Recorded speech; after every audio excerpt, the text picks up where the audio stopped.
It's time to sit back and relax with your favorite drink. And listen.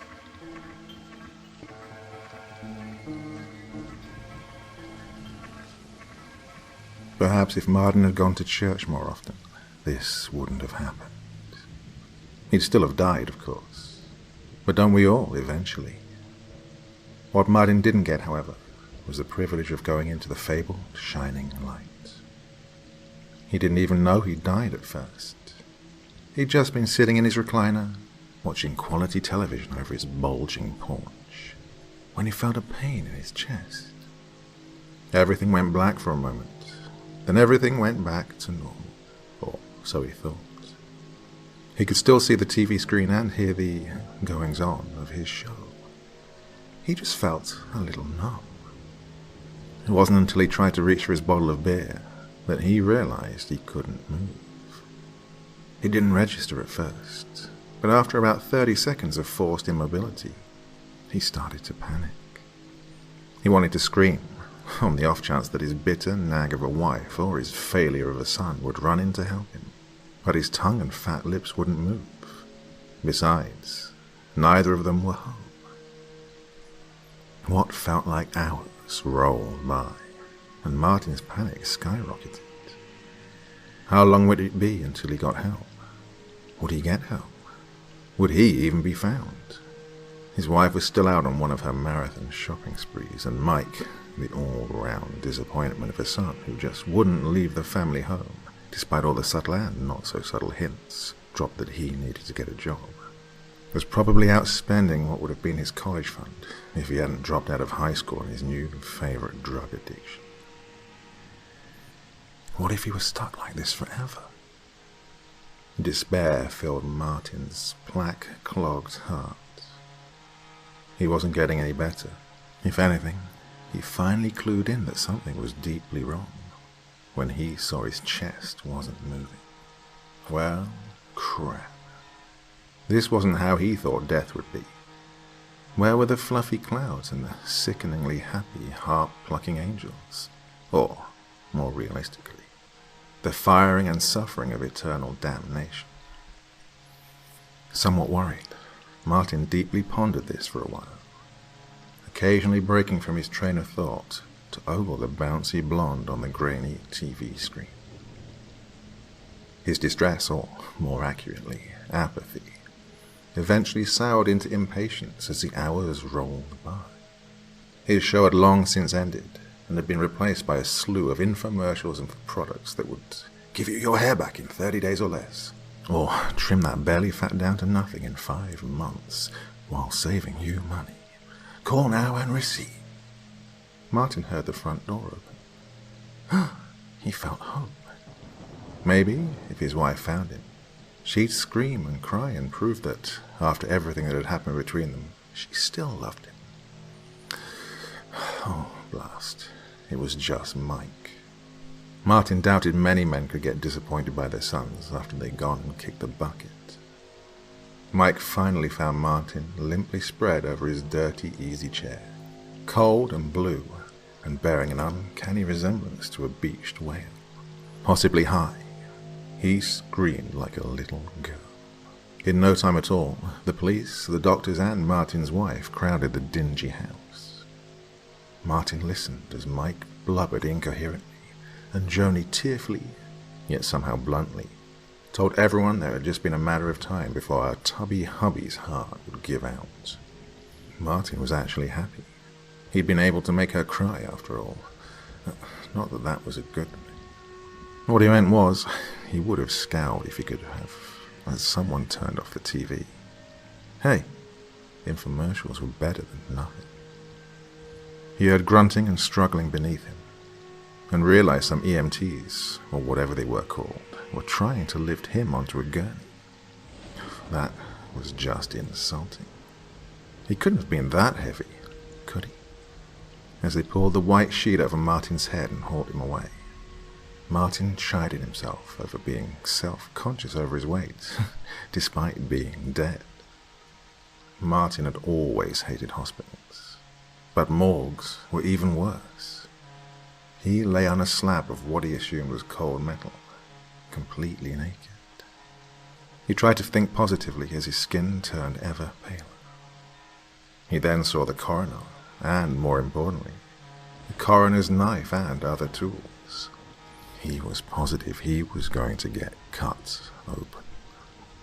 The man hummed to himself as he ran a blade down Martin's chest, whose cold, flabby skin sagged a little as it was parted, revealing pinkish innards that Martin didn't know or want to know that he had. Oh, Martin wanted to cry. He screamed inwardly as the man began scooping and pulling out organs that glistened wetly in the pale, fluorescent light. He felt horrible pain just looking at them, even though he felt nothing physically. He pleaded for them to be returned as his long coil of intestines was snaked out of his body. He knew it was futile when the coroner wrapped his hand around his cold, dead heart and pulled. Holding it in his hands and looking down on it, the coroner shook his head and tut-tut-tutted before returning to his grisly task, humming all the while. Martin tried to focus on that bouncy TV blonde during all the sucking, slurping, and slicing. It didn't quite work like he'd wanted it to, for some reason. After his organs were opened, prodded, and examined, they were patched back together and returned to Martin's chest cavity, more or less in the right order. Once Martin had been thoroughly violated and stitched back together like a fleshy scarecrow, he was taken from the table and shoved into a dark morgue shelf. Martin just wanted to be buried and be done with it. Why did his wife have to drag things out like this?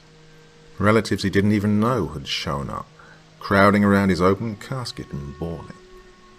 Neither of his two daughters were there, one because of out-of-the-country college work, the other presumably out of spite, even though she was on vacation.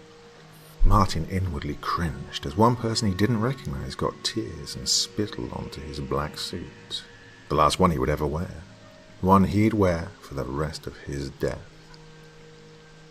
Though he couldn't move his head, he could see the crowd part a little.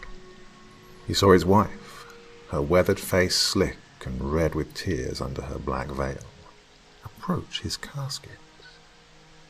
He felt a little bit happier and remembered their time together. Their honeymoon had ended too soon. He then saddened as he went over the flaming wreck their marriage had become. He'd taken to drinking not long after his youngest, Becky, was born, and Joni started spending money she knew they didn't have. Their arguments were vicious and often lasted for hours, shouting matches that ended only when their throats were too hoarse to scream. By the time Becky went to college and Mike moved back in, they had stopped talking almost entirely, sharing the same house but leading separate lives. Why didn't she just leave him? He never knew. He regretted everything, fighting with his wife in front of their kids, letting himself go. Gosh, all the bottles he'd downed. When he finished reminiscing, he realized Joni was looking him right in the eyes. He wanted to cry, to say sorry for everything, but fell silent when she started whispering. Ah, if only those doctors had known what they should have been looking for, Marty. The lid of the casket closed before he understood.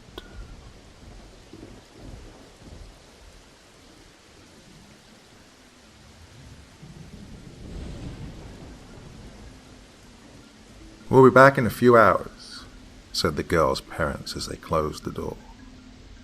She hadn't moved from the cold, hard wood floor. She could do anything. Well, what does she want to do? She gazed outside to see the autumn leaves and the sky of a dark shade of blue. A horror movie would be nice, she thought. She dropped herself upon the couch and turned on the TV to see the face of a person dead and of rot. It made her jump, but she laughed at the face, for it had been a cheesy movie. By now it was dark, and she placed her hand down by her side to pet her doll. Well, at least she wasn't lonely. The dog licked her softly, brushing its sandpaper-like tongue across the palm of her hand. She got bored of the movie, so she flipped to the next channel to see what was there. Another called Steak Land. She watched the film for about 30 minutes until she got bored again. She placed her hand down to her dog and, once again, it licked her hand. She wanted to feel adored.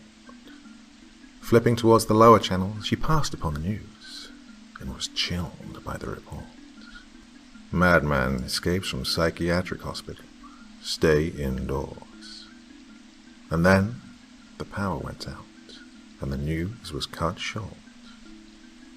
She got scared, so she ventured around the house, locking all doors and windows, closing the previously left open windows in her basement and the one in her bathroom.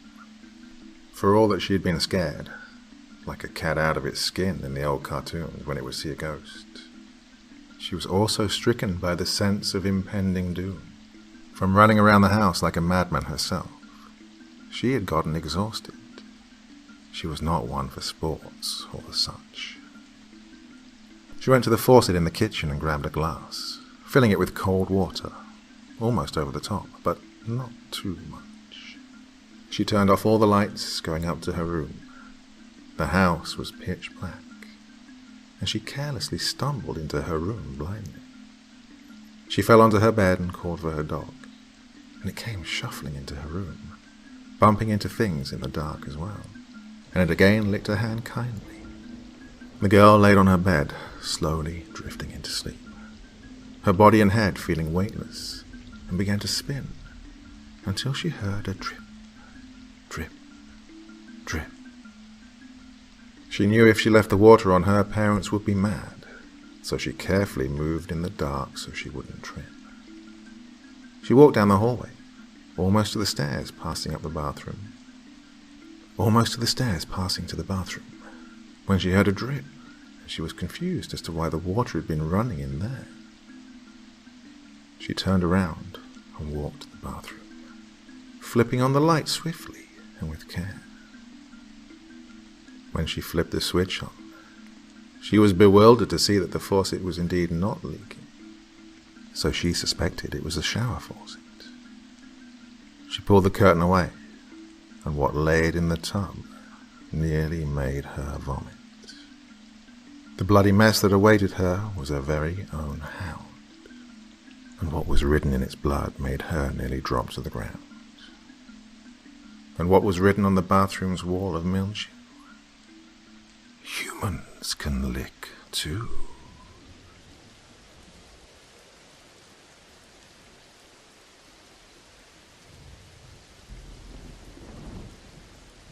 I woke to the shrill wail of a siren. At first I was filled with confusion, which solidified into disbelief, which blazed into flat-out panic. I shook Susie awake, screaming that we needed to grab the kids and get out of here. She stared at me for a moment. Then she too heard the siren. The ground shook beneath us and orange light flooded the windows. She tried to argue that we needed to stay here and hunker down, but I knew duck and cover would not save us. I barked out that I'd start the car and she should get Chrissy and Wes. We both flew out of bed. I scrambled on bare feet out of our room and down the stairs, while Susie rushed to get the kids.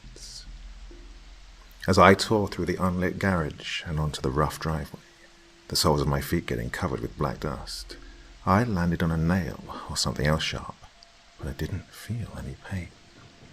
The car door was locked, and I didn't have the keys. Of all the times for me to lock them in the car. I cursed and slammed a fist into the window. Then I ran back into the garage and over to my tool chest. Where? I hissed, throwing screws and nails out by the fistful, until my hands finally wrapped around a good, solid hammer. I sprinted back over to the car and smashed the window, sending shards of glass everywhere. The car alarm screamed bloody murder along with the sirens. "Susie!" I shouted as I thrust my arm inside the cabin and fumbled with the keys. I did not have time for this. I looked up and saw my wife in the doorway, still in her nightgown, with Chrissy bawling in her arms and Wes fearfully clinging to her leg, a wet spot growing in the crotch of his Captain America pajama pants. I felt the keys click and the engine roared to life. "Come on!" I screamed at them as I flung the door open and threw myself inside. Susie looked at me pleadingly, then practically shoved Wes into the back and eased her way into the passenger seat next to me. I didn't give her time to close the door behind before I floored the gas pedal, its grooves burying themselves into my foot, and the car sped in reverse, the squeal of its tires adding to the hectic cacophony. "Daddy, what's going on?" Wes wailed as we sped out of the neighborhood. Susie said something, but I couldn't understand her. I couldn't take my eyes off the night sky lit up around us, bathing everything in blinding orange light. My eyes temporarily blinded, I nearly veered off the road as my family screamed. The ground under us shook as a deafening boom roared.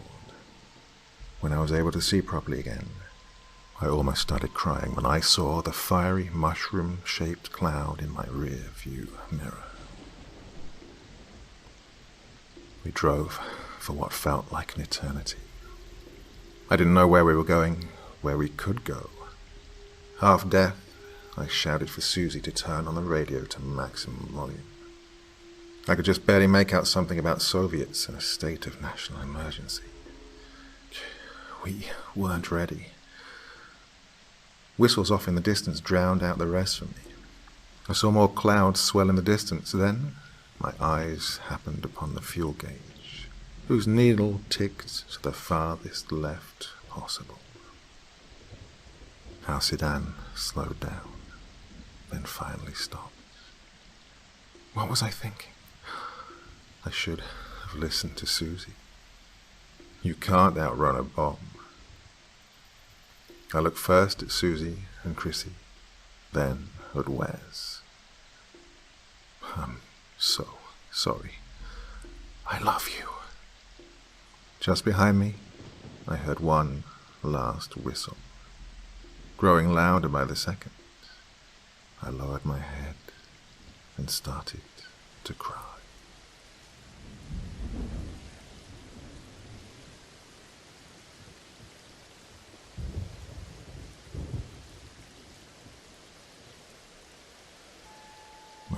Cancer is a bitch. She is cold and swift, but relieving. I have stage 4 lung cancer. Every day I find myself coughing up blood into a paper towel or into my hand. I'm growing weaker with every turn of day and night. I guess karma finally caught up to me. As a young man, I did very terrible things. When I was in the war, I killed a few people. The adrenaline I felt when I'd first killed was something almost alien to anything else. Something foreign. Something inside of me changed. Something primal. When I was discharged, I found myself craving another fix of what I'd done while I was in the service. Every now and then I would find some homeless man or a hooker on the road, and I would seize my opportunity. I usually strangled them and then disposed of the body in the pine forest behind my home. That became the light of my life. It was what got me up in the morning, and what allowed me to sleep. It was all I did. Dragging a body in a white sheet back to the woods was my normal routine from then on. After my service, I was employed at a hardware shop. Working there helped me pay my bills that stacked in the kitchen of my little house on an old rural road. While I was there, I met a young woman who clearly showed interest in me. We began talking, and every now and then I took her out. I learned a lot about her. It turns out her last lover was an abusive drunk. When she told me, a fire began to burn in my chest, and a tickle erupted in my gut. Just hearing this made me excited and angry. I found out where he lived and made work of him. I buried him in the forest behind my home. I felt my passion for what I do begin to dwindle, as another passion was presented in my life: love. We'd been dating for 6 months, but I still kept up my normal hobby. She never found out. Later, Tracy, my new lover, and I got married and had 3 kids.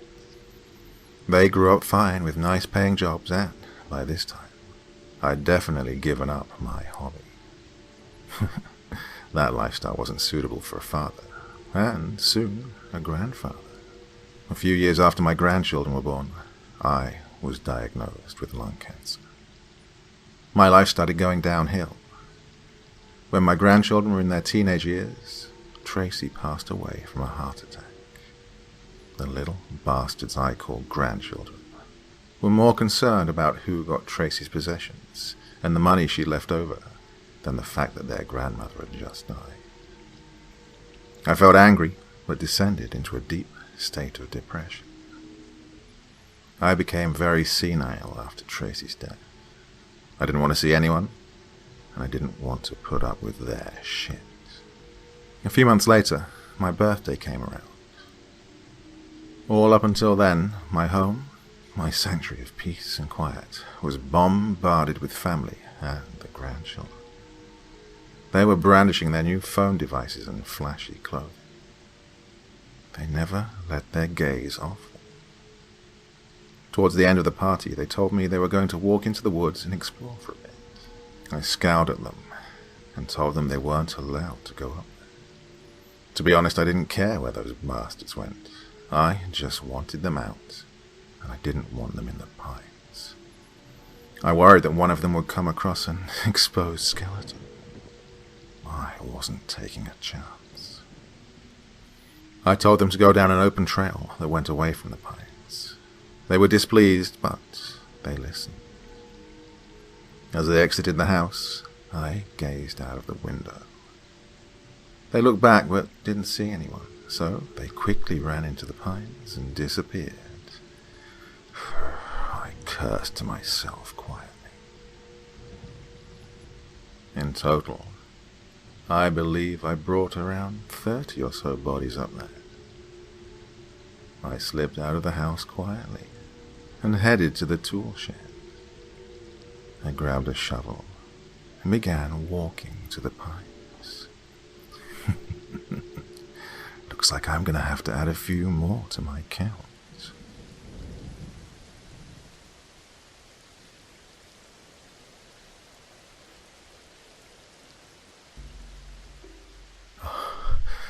I take in a sharp gasp in disbelief and then bite down on my tongue to keep me from screaming. I really did it. I look down at my quivering hands. They're covered in blood.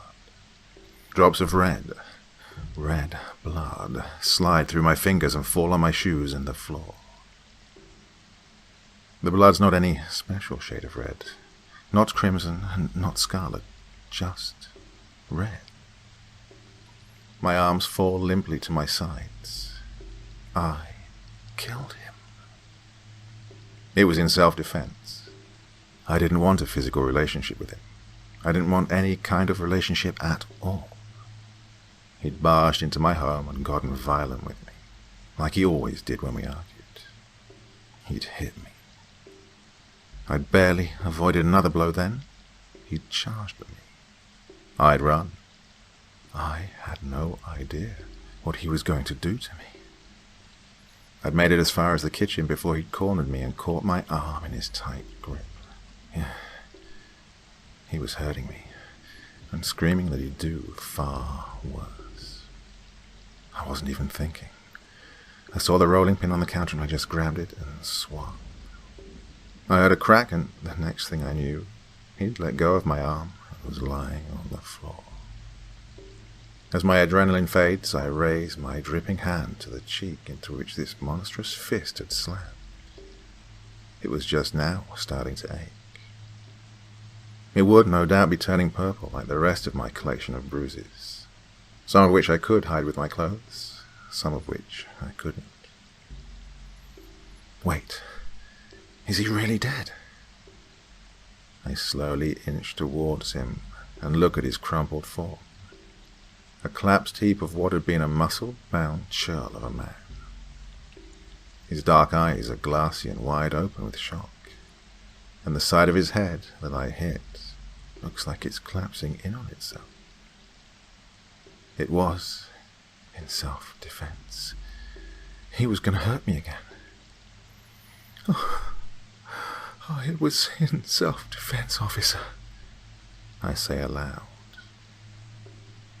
I grin wickedly. Why would anyone believe otherwise? Oh, will my poor, trembling fingers possibly be able to punch in 911?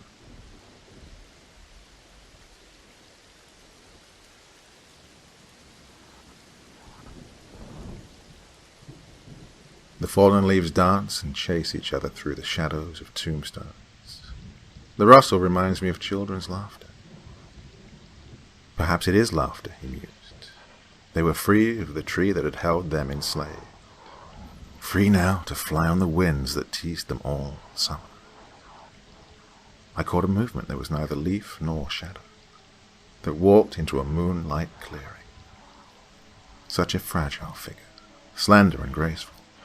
A willow among sturdy oaks, squat apples and lumbering pines that comprised most of humanity.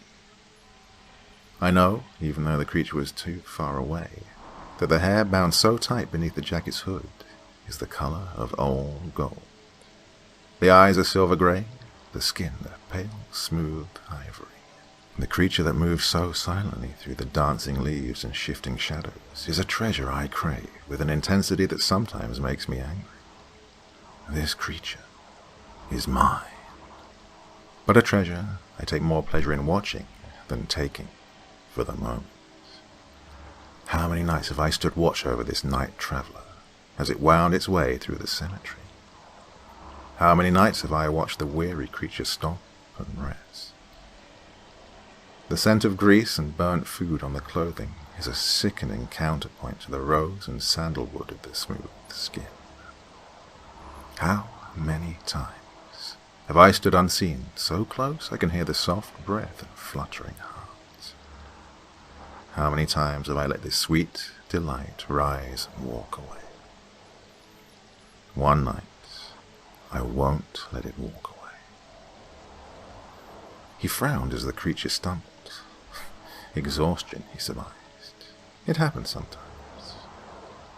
Barely halfway across, the weary creature stopped and sat down on a cold stone bench. A change from its normal behavior. Always before, it had stopped beneath the singing tree, an ancient oak filled with wind chimes by mourners. I frowned and moved silently through the shadows, till I stood mere feet behind the slumped form.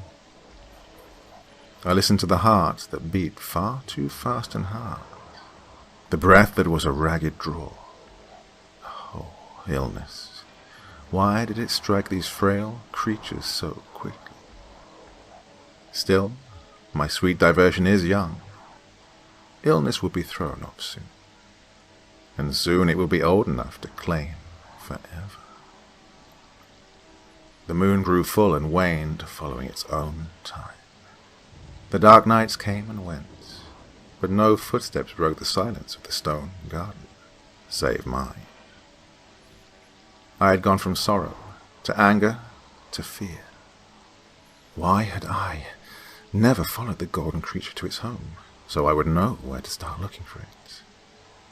Even the leaves had fled, leaving the ground bare until the snow had taken pity and tucked it into a feathery quilt of pristine white. It was on an icy cold night that the moon broke from the clouds and sparkled against the snow. There it showed the slow progress of a too thin figure. I leapt from my perch with a strangely eager heart, but then saw the slow, staggering movements. It could not be my lost creature. The body was rail thin, the hair lank, and yet sandalwood and roses teased me beneath the sour sweat of fever. I had to know for sure. I followed carelessly. He could afford to. The shambling creature was focused upon its path and nothing else.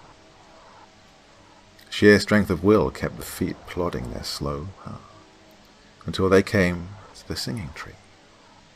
The faint wind sent the chimes hidden high above in the tree branches, dancing into a slow and mournful melody. The head looked up, and the hood fell away. Oh, my heart nearly broke. What had happened to my sweet-faced treasure? When had it grown so pale and feeble? The golden hair was dulled, the eyes sunken, the ivory skin flushed, the grace torn away by a body struggling to survive. My little wandering prize, my small amusement, my delight, was soon to be a hollow shell. Such was always the case with these creatures. The graveyard was proof of that. But this creature was mine. I would not allow it to die. She curled up at the base of the tree. She never knew she was being watched. This was her final night.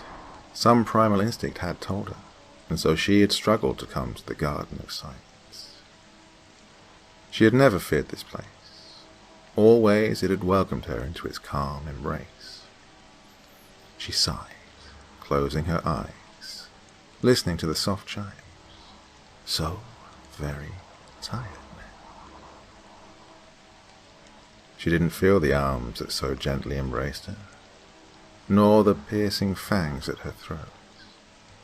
There was no fight for the life that was falling too swiftly to catch. Instead, she stepped out of the cocoon of flesh and spread her wings. Freedom and light, welcoming another angel home, as a creature of darkness wept crimson tears, berating himself for not capturing his treasure when there had been time. Ah yes, here it is. My descent into madness reaches an ear-splitting crescendo. My last whisper of sanity reeks of whiskey and stale breath.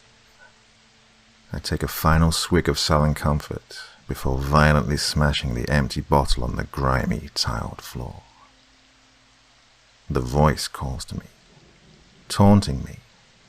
James, didn't your doctor tell you to breathe deeply and relax? A string of curses escapes my mouth. Its mocking laughter echoes throughout my head, forcing my face into a contemptuous scowl. Eventually, I concede to the voice and laugh along with it manically. Shards of plastic ricochet about the room as I hurl a bottle of antipsychotic medication at the wall. I suppose alcoholism preceded my psychosis. At the very least, it was around the period of heavy drinking, subsequent to my wife's unceremonious departure, that the voice began haunting me. The welfare and disability checks continued flowing in. However, all available funds were inevitably squandered on cheap liquor and cigarettes. My mind spiraled into a state of self-pity, self-loathing, and self-destruction. I started to lose control in the most peculiar manner. Let's just say that getting blackout drunk daily had quite disturbing effects. I would wake up in strange circumstances, such as naked in my musty cellar, using a dirty floor mat as a blanket. Another morning, I woke up to an unpleasant draft and found that every window and door in the house was left wide open. In these instances, I had absolutely zero recollection of my intoxicated shenanigans. Nor did I give a shit. I simply reached for the bottle and scorned my pathetic existence. So, given my bizarre sleeping habits, it didn't surprise me when I awoke in my bathtub beneath a pile of soiled clothing. However, my heart exploded in fear when I heard deep chuckling echo throughout the room. I shouted loudly, "Who the fuck is there?" I scanned the room frantically, but couldn't seem to locate the source of the sound. A voice cooed warmly. "Why, it's just me, dear chap. The voice in your head." "Fuck you. I'm phoning the police, you sicko," I screamed, darting out of the room. Well, fuck. The police were unable to find anything, despite scouring the house thoroughly. I recalled the voice seeming to come from the heavens, and pointed the officers to the ceiling vents. A sweep of the cops' mag lights revealed a dust-ridden, decrepit interior, with no apparent signs of activity. "Ain't nobody living in those dust vents, you washed-up drunk. See us shrink instead of wasting our time." I laughed at myself after the cops left, surmising that my perpetual intoxication had led to the decay of my mental faculties. This provided me with some comfort, until that dark chuckle boomed over my laugh, making me go silent. "I know what you're thinking, James. Maybe that police officer was right about you being insane. Don't visit a psychiatrist, however, for if you can't hear me, won't we both be so alone?"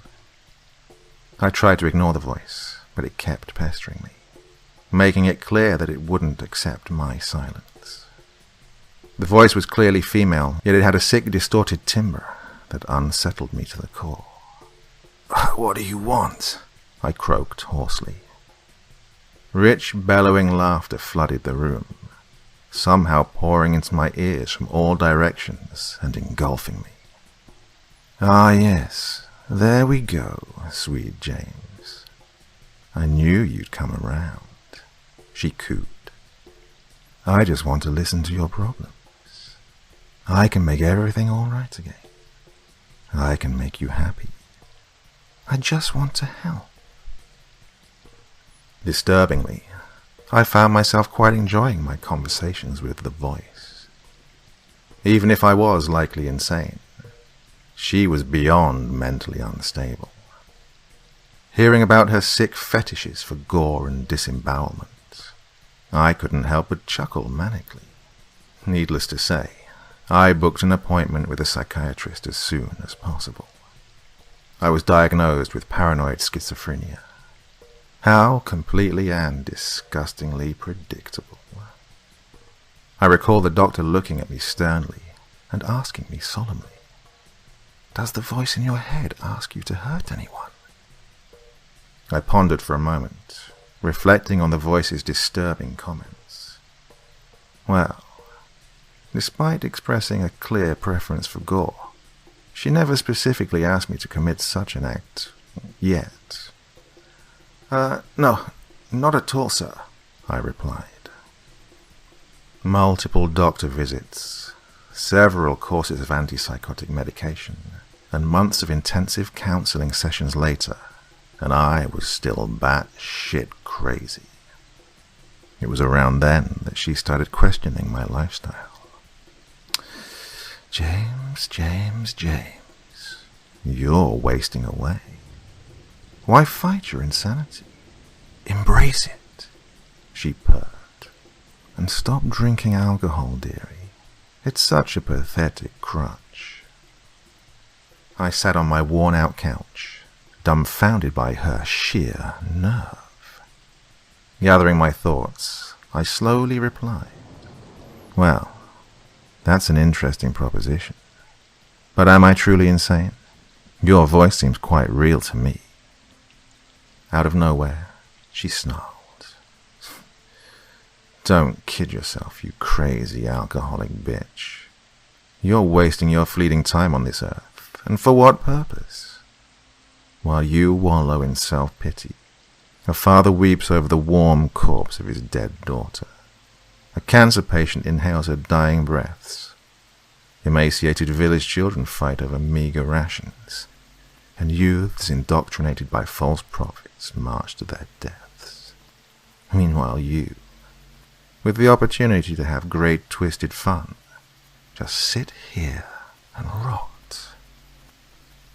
I silently stared at the floor as her words resonated with me. By God, she was right. What great fun could I have? I stuttered. Shut the fuck up, you sack of crap. I'm sick of your shit. I'll come back when you have your shit together, she bellowed. Wiping gin off my lips, I smirked. In what circumstances does an imaginary voice disappear from the mind of a lunatic? She won't go anywhere. She can't. I need her, I thought, as the gin put me to sleep and the world faded to black. When I awoke to a throbbing headache, I didn't receive the usual sarcastic greeting. I called for her, helplessly. Are you there? I'm sorry. I will stop drinking, I promise. I cried desperately, but my hollow promise fell on stale air. I groggily recalled making that very same promise so many times to my sweet ex-wife. I violently face-palmed, realizing that it was futile to try coaxing a voice in my own head with lies. I collapsed on my bed and shivered. I was alone. Pathetically, I cried into my dirty pillow and drifted back into a restless sleep. Strangely, I woke up with a clear mind and a newfound sense of resilience and determination. I set about tidying my house, with a silly grin plastered on my face. Over the next few days, I cleared the house of trash and debris, pouring my stash of alcohol down the sink. I no longer had a thirst for liquor. I no longer needed a crutch for my shattered psyche. My government checks were no longer squandered. I bought healthy, nutritious food and saved any remaining funds. For months, I honed my body with a rigorous exercise routine, strengthening my muscles and enhancing my cardio. Needless to say, I was diligent in avoiding any government detection of these activities, lest my disability funds be rescinded. I felt better than I ever had in my entire life, and yet something was missing. Her voice. I yearned for it, that smoky and darkly sensual tone that used to resonate throughout my disturbed mind, coaxing me further into depravity. She had abandoned me due to my alcoholism and lack of productivity. Yet, after such a long period of sobriety, her voice had not returned. No, that's not it at all. A wicked grin spread upon my face, my eyes narrowing into gleeful crescents. All the twisted fun I'd been missing out on became apparent. John was a hard-working businessman, a doting husband, and a loving father of two.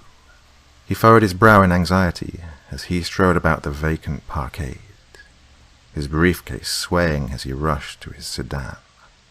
The corporate manager was incredibly demanding, forcing him to work ridiculously late. His wife would surely be frustrated by his absence, and his children would be quite upset that he missed their usual after-dinner playtime. John absent-mindedly entered his car and shoved the key in the ignition. Oh, how surprised John was when I leapt from the back seat and stabbed a needle into his arm, emptying the syringe into him. Oh, how he squirmed as the powerful sedatives put him to sleep. I tucked his body beneath the blankets under which I had been hiding all day and drove back to my house. Her voice murmured gleeful compliments as I coiled rope around John's unconscious body, binding him securely to a metal chair. "Oh, what a great job you've done, my dear James," she cooed as I stuffed a cloth into John's mouth, slapping duct tape on to seal his lips. John's eyelids fluttered briefly. "He's awake. Can I slash open his guts now?" I asked. "No, you absolute dunce. We must wait until he regains complete consciousness.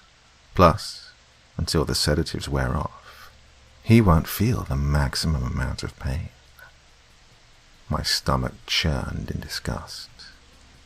The idea of murdering someone previously seemed quite exhilarating, but now I felt quite uneasy about actually putting that absurd idea into practice. The extent of the voice's insanity became apparent to me.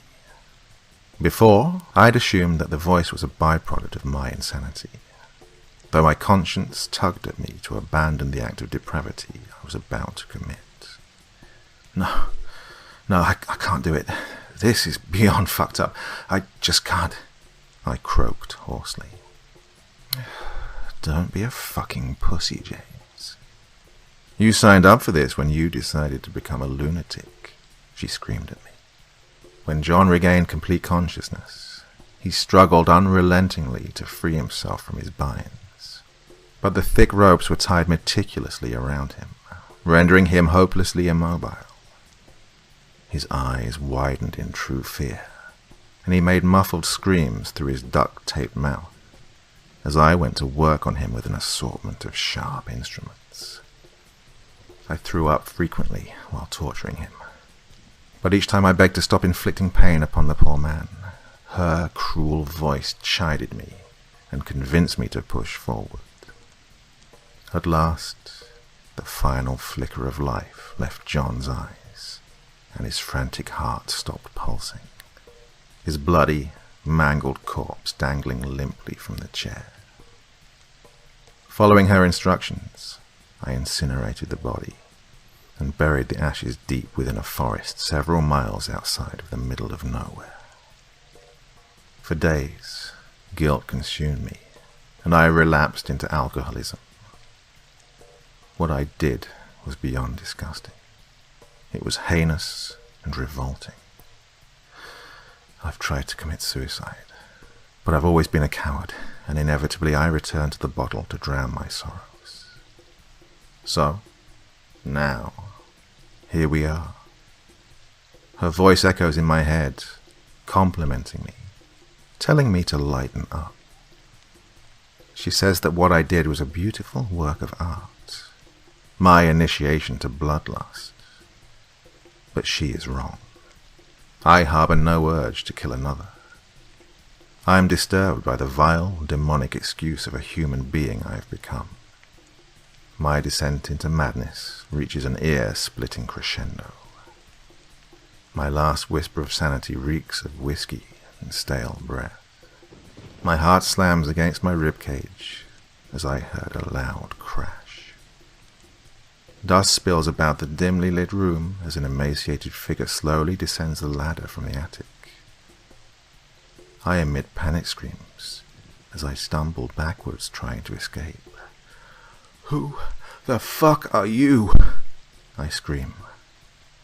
A toothy grin spreads across her pale face. "Why, James, I'm the voice in your head."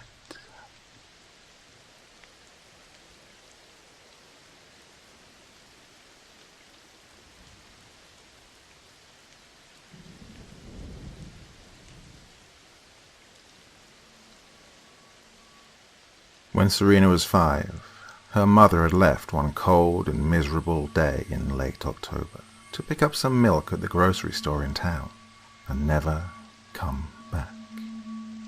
That was 9 years ago, and now Serena was 14 and could barely remember her. The memory she'd managed to keep of her mother was of her sitting by the window day after day, staring out at the dense woods surrounding their house. She always had a worried look on her face, like she was scared of something hiding within them. The rest of what she knew about her mother came from photos of holidays and birthday parties, and the occasional disgruntled mumblings of her father. Serena's dad was almost as absent as her missing mother. It wasn't because he was a bad man. It was just that Serena had the misfortune of looking exactly like her mother. She had her mother's thick blonde hair, fair skin, and her almond-shaped blue eyes. She also had her high cheekbones, small chin, and slender build. She looked nothing like her father, who was very broad and dark. Serena's father often used his work as an excuse to avoid her. He always went into work at the crack of dawn, and usually worked late into the night. A night like tonight. At 10, the sound of the front door opening and heavy footsteps on the wooden floors downstairs announced his return home. The house phone began to ring. "Dad, can you get that?" she called out. She'd finally found a comfortable position under her covers, and she didn't want to get up. The sound of the footsteps stopped, but the ring of the phone did not. Annoyed, Serena threw off her cover and ran into the hallway. She grabbed the phone just before the person on the other side hung up. "Hello?" Serena said. She could hear her father begin to climb the stairs. He would want to know who was calling this late. "Hi," her father answered back. Serena's mouth went dry. "I'm just calling to say I won't be home tonight. I'm going to stay overnight at the office." "You mean you aren't home right now? And you're not downstairs?" Serena asked, her voice cracking in the middle. "No. Why?" The footsteps had reached the top of the stairs, and someone was standing behind her. She felt their hot breath caress the back of her neck. "Because I heard you come in, and now you're standing right behind me. Only it's not you." A pause at the other end. "I love you, Serena," her father said into the phone. "I'm hanging up now and calling the police." Serena began to cry. Not because she was scared, but because her father had said he loved her. She hadn't heard those words in a long time. It was a bittersweet moment. "I love you too, Dad," she said, right before two massive hands reached out and cut off her air.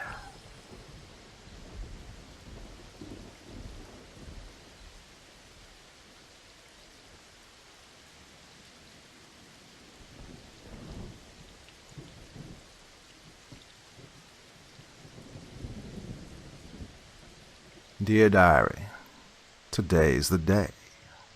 Today I get to be bitten by a snake, just like Daddy. I've been waiting for this since the first time Daddy picked up a snake at church. He said that God had come and told him that he could pick up snakes, and he did. He picked up a big rattler and held out his arm, and it bit him. A lot of people screamed. I did too. But, except for a little blood, he didn't die. He read from the good book about picking up snakes, and drinking poison, and other things. It was really cool. Later I heard him telling Mama that he finally figured out how he can save all of our people. That is real smart. He knows a lot about God and about snakes too. Daddy's picked up his snake a lot in the past 2 years. I call him Sammy. Daddy keeps him in the garage and feeds him mice and stuff. Oof, it's icky. Jimmy says there are other churches that pick up snakes, but Daddy's the only one that lets his snake bite him like that. God must like him a whole lot. Jimmy pulled my hair again yesterday. He makes me so mad, but he also kind of makes me smile. Every time Daddy lets Sammy bite him, he says it's a miracle. He says that whenever a miracle happens, we get to see the face of Jesus, and that makes us blessed. I think he's right. Blessings have been happening to people in our church. Jimmy's folks got a shiny new car. Daddy clicked his tongue and said he didn't know if that was such a good idea, but I hope Mr. Jones will take me for a ride soon. I bet it goes fast. And Mama asked Daddy if we could go someplace fun next month. Since the Petersons just got tickets to Mexico, Daddy said now is not a good time. Maybe they could talk about it later, which means no. Daddy and some of the other men went out in the hills and got more snakes. Enough for each family. He said we should all be bit at the same time. I'm excited to be special too. But I don't know about something. When Daddy first got Sammy, he took him out into the garage. I don't think I was supposed to look, but I did. Daddy was messing with Sammy's mouth. I think he took something out of his teeth. He caught me looking and told me that he was doing God's work and healing Sammy, and that it was our little secret. But he didn't heal the new snakes. I guess they just weren't sick. I can't wait for this afternoon. We're gonna have a big meeting and everyone's gonna be there. I like Daddy's sermons more since he let Sammy bite him. He used to just talk about how bad things were and how the world was going to hell. But now he talks about heaven and how great it is there. Sammy really seems to make him happy. When Daddy put me to bed last night, I asked him if he thought we'd see Jesus' face today. He smiled and kissed me on my forehead and said, "I know we will, honey." I really want to see Jesus, just like he does. I have to go. We're starting soon. I'll tell you all about it tonight when we get home. Love, Ruby.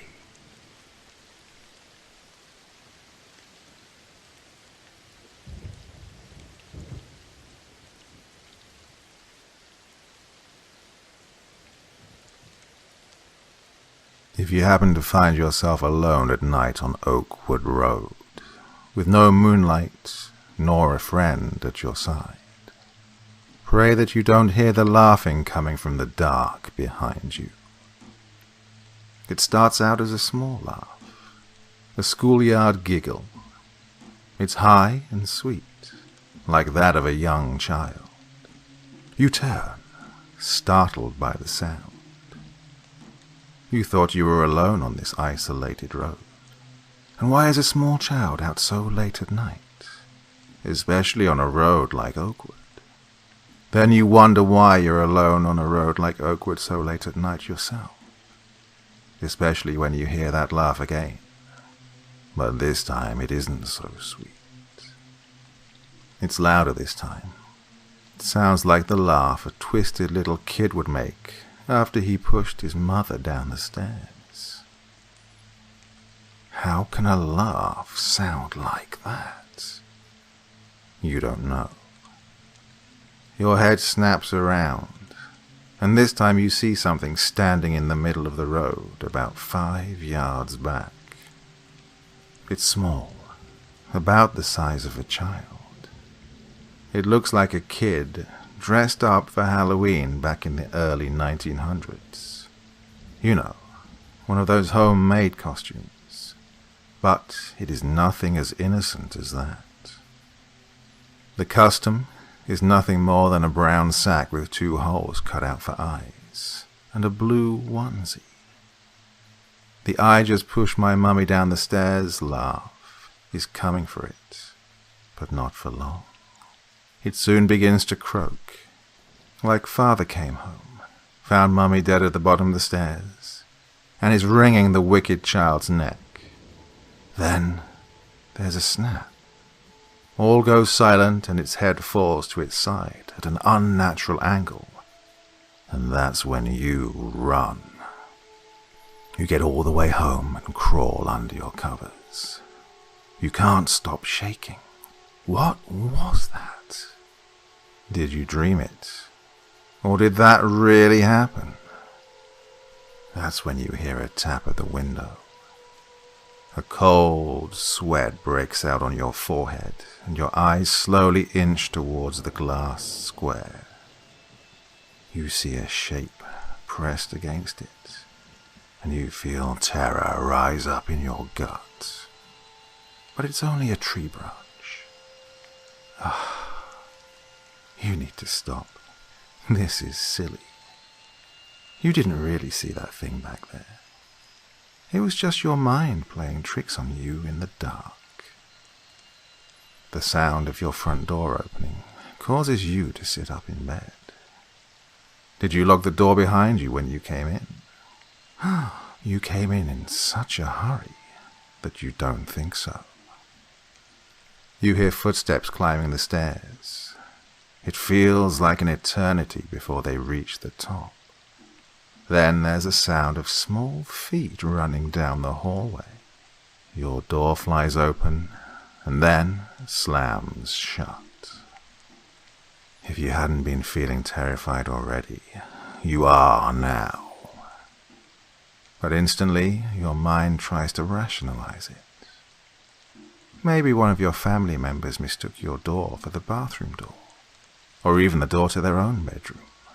Although, you aren't sure why they would be coming in this late at night. From the darkness of your bedroom, you hear a small laugh, a schoolyard giggle. It's high and sweet, like that of a young child. It's coming from under your bed. You lie there, frozen, unable to move a muscle out of fear, even as you hear it pull itself out from under your bed with its small fingernails, even as it climbs into bed with you, even as it wraps its cold little hands around your neck and begins to squeeze.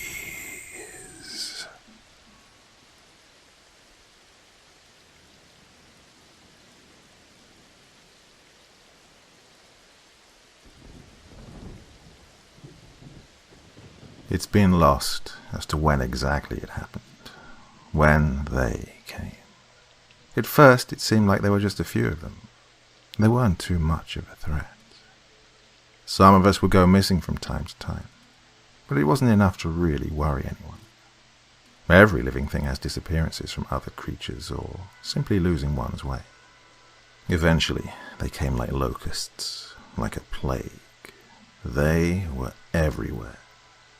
They were taking over our homes, tearing them apart to create their own crude structures. They brought with them unimaginably loud noises and screaming. Then along the way, one of us found out that those things, they were eating us. More and more of us began to disappear, and sometimes one of us would stumble across the body, strung up, cut, gutted, lifeless, butchered beyond recognition. Those creatures would carve off pieces of flesh, add some kind of dirt to them, or an odd liquid, some sort of unusual seasoning perhaps, then put it in a pan or other cooking means. And the smell. Oh God, the smell. Have you ever smelled the flesh of your brother, father, sister, neighbor, someone you grew up with, someone you knew? The smell of them cook. It's horrid. We weren't the only ones though. No. They snatched up just about any other species to feast on, to make meals of. Over time, we gave up and moved into the forests. Some of us lived on the edges, roaming close to the things and places that these creatures created. Some of us pushed deep into the woods in an attempt to hide and try to live a new life, away from the gnashing teeth of those things and the horror they brought with them. But in the forest, our chances of survival dwindled as well.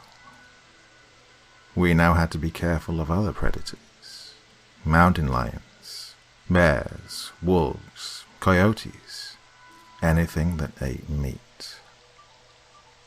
We didn't have the spaces to hide from these threats anymore, and those demons, those alien things that pushed us deeper, also pushed animals that would hunt us deeper into the forest as well. Although we still used the sun to see, we grew accustomed to the dark more, and we could easily move around. It was easiest to search out food in the between times, such as dusk and dawn. Those things weren't as active then. We learned what areas to avoid, when we could creep up to their buildings and homes to find some sort of forgotten treat long missed by our mouths. Sometimes a night of searching for something to put in our bellies and sustain us was met with disgusting horror. Finding bodies of fallen brethren on the sides of the roads, mangled, broken, twisted. If we were lucky, the bodies we came across weren't too badly mutilated, but sometimes, oh, sometimes they were worse. The body might be cut in half, looking as if something ripped it apart rather than cut it. Blood would be splattered around, and intestines or other internal organs would be spilling out of whatever unnatural hole was nearest to them. The eyes would stare at nothing. Dark, lifeless, haunting. All you could do was cringe, hope that they didn't feel too much pain before they died, and walk or run away from it all. Many times we tried to take solace in the fact that if one of us was found dead on the road, we knew at least it wouldn't be eaten by one of those lanky, groping, angry things. They treated us like nothing. We had become nothing. I'm sure we were just kept around, and our population not completely wiped out, so they could have some sport, some entertainment.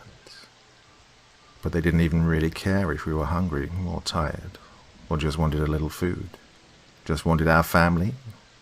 Most of the time they would just break us and throw us aside if we even crossed their path. By the time I came into this world, this was the type of life we had known for generations, living on the edge of a world that was stolen from us, doing what we could to survive. Sometimes going hungry for months, and sometimes I was so hungry. This morning I woke up that way. Well, I say morning, but it was actually just before dawn. I stretched and stood up, walking the sleep off with my cramped limbs. My stomach grumbled almost immediately. I hadn't eaten anything substantial in a few days. I'd kept to the forest, foraging for what I could find that nature provided. I knew there was a clearing not far, but it was dangerous to be out in the open for too long. The air was getting colder each day, and frost could be found on the grass in the mornings. It would be winter soon, and seemed like it was gearing up to be a rough one. My stomach groaned at me again, and I knew I had to risk it. With winter, food would become more scarce, so I needed as much as I could get right now. Maybe I wouldn't have to get too exposed. Maybe I could just go to the edge of the clearing and find something I could use to satiate my stomach for a bit. When I got there, I could look around and make sure that it was safe. Take my time to be sure there were no lurking predators. Then push into the clearing, where I knew I could find some bushes with berries at least. I made my way slowly to my destination, stopping at a stream along the way to drink some of the cold water. It felt icy, but good, slipping down my throat. Before I knew it, I was in the trees at the edge of the open space. It didn't seem like there was anything around. I'd seen a few others through the trees on my way, but I didn't see anything that would harm me. Still, I waited a while, circling the little clearing and looking for anything good to eat as I did.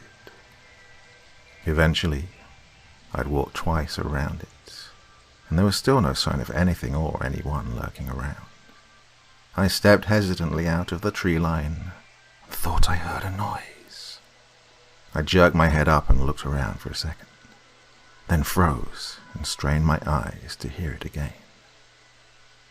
Nothing. Just the normal sounds of the forest. Birds chirping, wind rustling the leaves a bit, small animals scurrying around. The night around me seemed to be getting just slightly lighter, and I looked towards the sky, knowing the sun was inching its way around to bring on the day to our corner of the world. I shook off the feeling that something was out there, since I'd heard nothing else. Just a few feet into the clearing, I could see a bush. It was a bush full of beautiful, delicious berries. My mouth watered just looking at them. Still moving slowly and carefully, stepping gingerly through the grass in very calculated motions, I approached the berry bush. By the time I reached it, I'd still heard nothing and felt at ease now, relishing the thought that I would get those juicy berries into my belly soon. I bent down to pull a berry from a small branch when I heard it.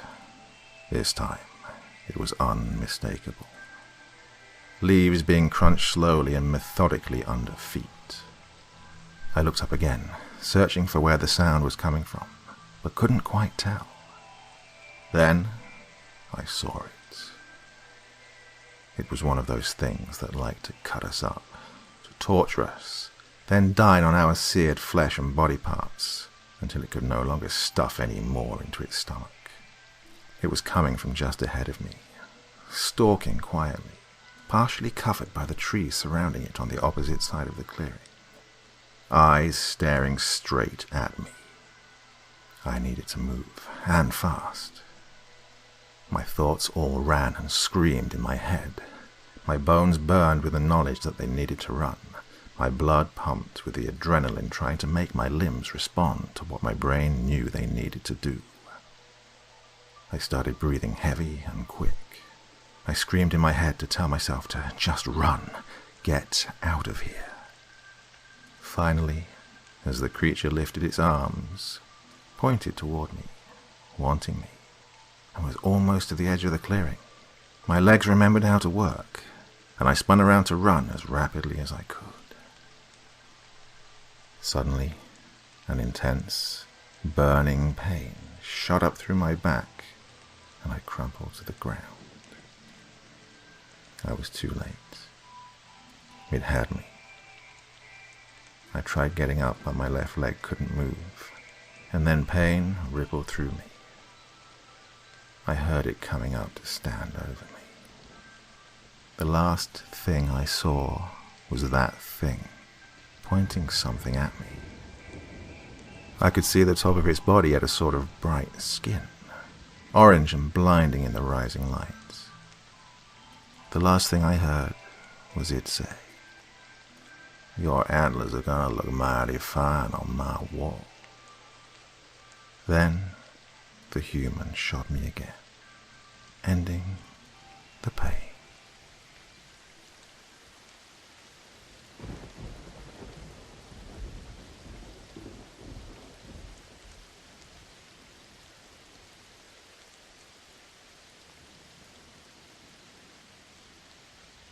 The rain always made me miserable. There was nothing worse than getting mail from across a wide street. Dodging cars on a slippery road often upset me. Yet I jogged to the rusty old mailbox, which screeched open with age. The thick envelopes of bills filled my hands. One particular small square package stood out, labelled, "Save Their Lives Fund." Normally I would never bother with these packages, but I would still set them aside out of curiosity. I crossed the wet, car-sped street and entered the house, throwing the mail on the table. I realized again that I was late for work. After a long drive through the bad weather, I made it to my dead-end job, where my boss was waiting to nag my ear off about how close I was to being fired. Most of the employees knew that he needed me, so I considered his threats as empty words. Now, I work in the credit card fraud department, overlooking serious changes on accounts of people who have more money than I would make in 40 years. I won't lie. I have been tempted to use accounts to take some extra cash, but I've always chickened out. After a long shift, I headed home to rest my feet and watch Netflix. While turning on my PS4 and waiting for the menu to show up, I caught a glimpse of the plain charity package from the mail this morning. It wasn't much to look at, but I opened it, and out slipped pictures of sad Nigerian children, followed by a cheap DVD which showed more Nigerian kids in tears. I placed the DVD into my PlayStation 4, which activated a special app to download from the disc. I accepted, and the app played. Like Skype, the app showed a real-time video of numerous Nigerian kids crying in a dirty, dimly lit room. They were malnourished and wore tattered clothing. Urine, fecal matter, and some blood stained the floor. 2 old Nigerian men came into the room. One faced the camera as the other grabbed a screaming boy. The man facing the camera said, "These children are in dire need of money. So, with your generous offer of 30,000 American dollars, you can save this boy's life." The other man gripped the boy's hand and cut off 4 of his little fingers. The child screamed in agonizing pain as the man lifted the boy's blood-spraying hand up to the screen. I didn't think this was real. Maybe it was a special effect. The man then said, "So, Daniel Parson of 5677 Lake Drive, Austin, Texas. Will you do what it takes to save this boy's life?" The app I had installed had hacked my PS4 profile, which showed my exact information and location. He gave me 2 days to donate the money. I was thinking about calling the police, but then the man broke my thought process by saying that if I went to the authorities, they would kill all of the kids. I witnessed the injured boy being taken away with his blood trailing behind, still crying from the intense pain. So, I went to work the following morning and stole some account numbers.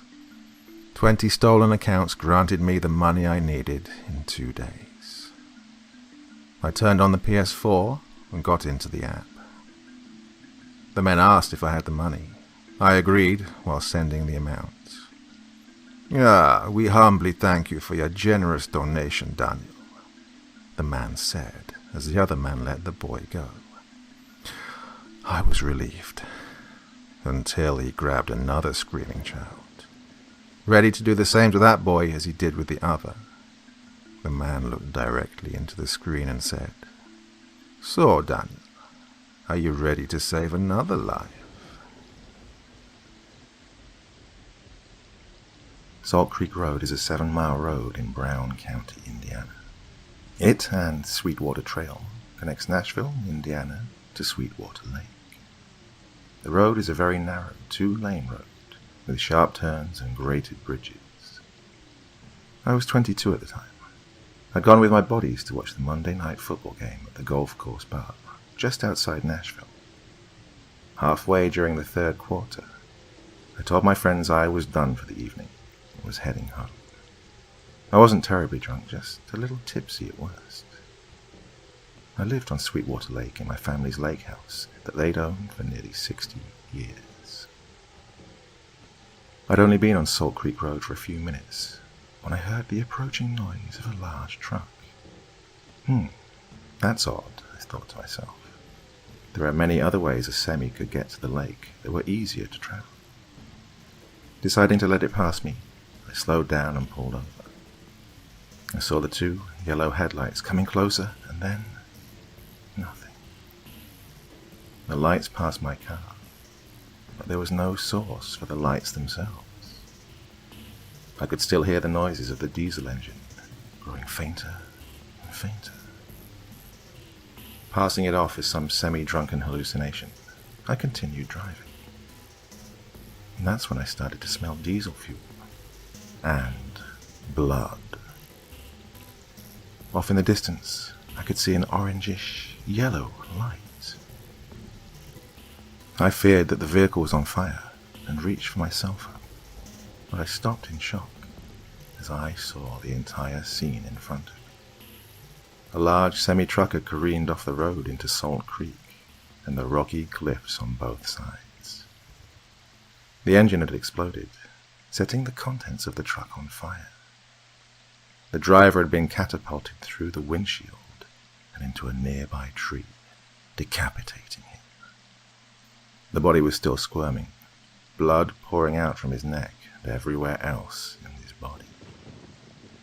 I pulled over and stepped outside, vomiting all over the pavement.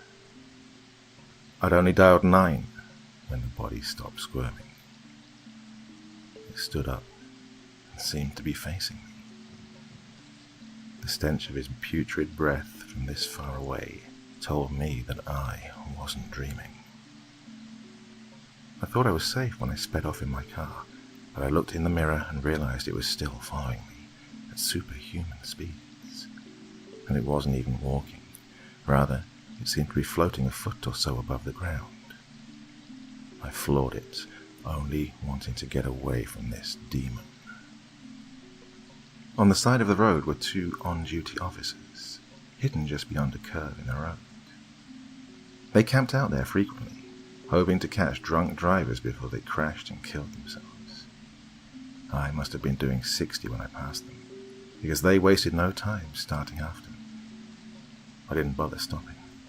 I would rather have been in jail than be caught by whatever that thing was. I just reached 80 when I missed a turn in the road, ploughing into the empty cornfield. I wasn't hurt, but the cops soon caught up to me. "Are you crazy, son? What were you thinking going so fast on a country road?" They questioned me as they put handcuffs on me. "Officer, there's something after me. I passed a truck accident about 10 minutes ago. It was terrible. The driver had been decapitated, but it started running after me. It went faster than any human I've ever seen. I could barely outrun it at 30. "Lying to the authorities won't get you anywhere. Now, let's..."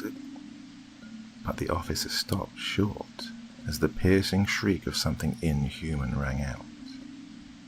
We all turned around, and I got a closer look at the creature that had been following me.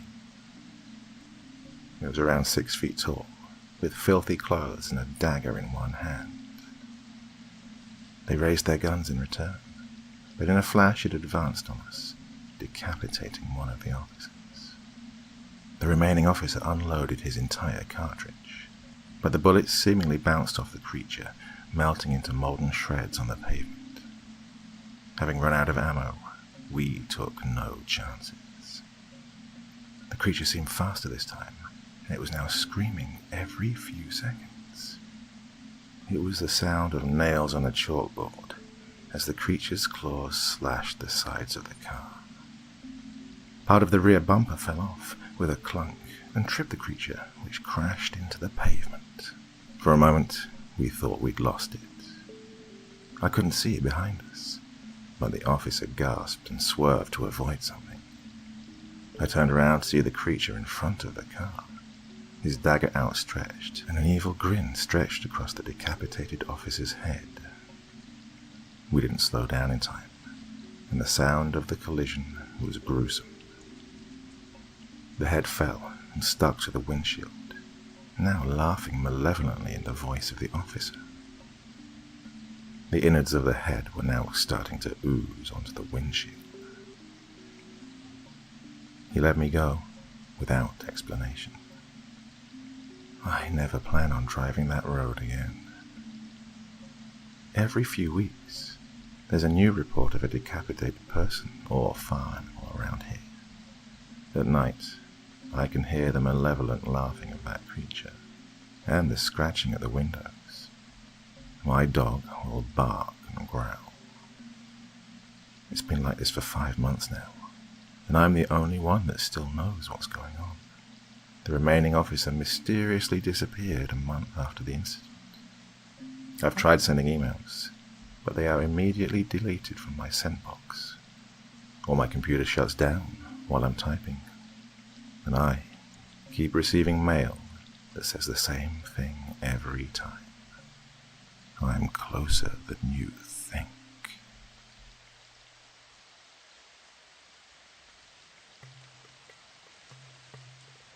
I lived next to this one kid who always had bandages wrapped around his entire head, even covering his face.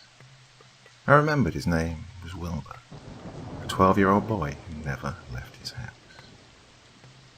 He sometimes looked out of his bedroom window on the top floor at all of the kids who would play outside, while Wilbur just sat and watched. I remembered his windows had metal bars on them, so there was no way he could climb out of his bedroom. We sometimes communicated with each other by writing on pieces of paper, since Wilbur couldn't hear me because his window was locked. Wilbur only did this when his parents weren't around, because they were weird. His mother and father were those kind of parents that were insanely crazy about science and chemistry. Well, according to Wilbur. They would stay in their basement and work all day and night, except for those times when they gave Wilbur some food daily. Now, they weren't treating him like an animal. It's just his parents were very busy. They told Wilbur that he shouldn't go outside or make contact with anyone until his face had gotten better. He told me that he'd accidentally slipped on one of his parents' chemicals and had fallen face first, ruining his appearance. And his parents feared that he would be made fun of by the other kids in the neighborhood. I remember one time, a couple of older kids were throwing rocks and pebbles at his windows, laughing and pointing at Wilbur as he looked down at them. He told me that they would do it a few times, but he'd gotten used to it. But to me, he was always a great guy, and still is today. I've never been inside his house, but he showed me some of the cool stuff he collected, like comic books. He had loads of them, from Marvel to DC to other non-superhero comics. He was a huge superhero fan. He even said that he felt like a superhero. A normal human being who became affected by dangerous chemicals and then became a powerful superhero, he once wrote on the paper, and then put it up to his window as he pretended to be a superhero. I had a collection of action figures and video games that amazed Wilbur. He told me that he'd never played a single video game in his life, which was quite sad. He also told me that his babysitter had taken them away before he could play with them, and burnt them in front of his eyes. Wilbur had a mean babysitter named Miss Fitzgerald, a tall, nasty lady who never liked kids at all. This had started before his face had even become messed up, he told me. She was basically every kid's nightmare. At least, according to all the things he told me she's done. Miss Fitzgerald had babysat many kids before, and trust me, it was not pretty. Wilbur told me that the last kid she babysat, a 4-year-old girl, she made her live through 7 hours of hell. Wilbur said that Miss Fitzgerald had starved her and surrounded her bed with a few bear traps, and the worst thing that had happened, well, parents didn't know about her deed. She would lie to them just to get paid. From all the things I've heard, she is a foul, cruel woman with no soul at all. And now, she had to babysit this poor guy. Wilbur was old enough to make his own decisions, except for some, but his parents apparently hired this evil witch anyway. The parents had to go to Texas to a science convention, so Wilbur was left alone with her. One time, I was writing about her to show to him, but then I saw Miss Fitzgerald forcefully pulling him away from the window. One time, I was writing about her to show to him, but then I saw Miss Fitzgerald forcefully pulling him away from the window. And that was that. The rest of my day went by without talking to him. The next day, when I looked through my window to see Wilbur, I saw someone lying down on his bed. Looking at the person's wrapped head, I banged my fist on the window, trying to get Wilbur's attention. He slowly sat up on his bed, wiping tears from his eyes. He seemed to be crying, which gave me a thought. I had a worried look on my face as I saw bruises all over his arms and legs, a faded dark tone of purple. He went to write something down on a piece of paper. Then, as Wilbur finished writing, he came up to the window and pressed the note on the glass. What he had written terrified me.